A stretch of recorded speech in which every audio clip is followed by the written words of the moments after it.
समोसा खायला आवडतो पण बनवायला कंटाळा येतो, तर हे पिनवेल तुमच्यासाठी.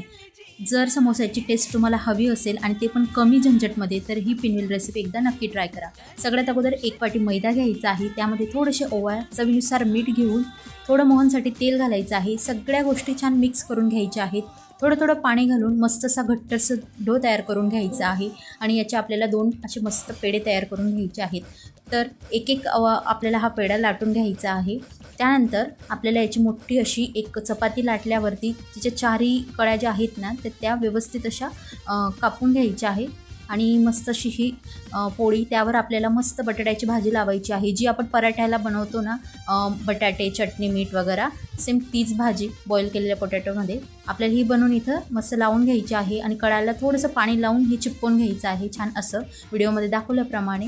त्यानंतर या रोलला आपल्याला एका छोट्याशा दोऱ्याच्या साह्याने कट करायचं आहे. सुरीने नका करू, सुरीने एवढं छान आकार पडत नाही. त्यानंतर हे मस्त पिनवेल सगळे फ्राय करून घ्यायचे आहेत. दोघी साईडने छान क्रिस्पी झाले की यांना काढून घ्यायचं आहे. तयार आहेत आपले मस्त मिनी असे समोसे. एकदा नक्की ट्राय करा.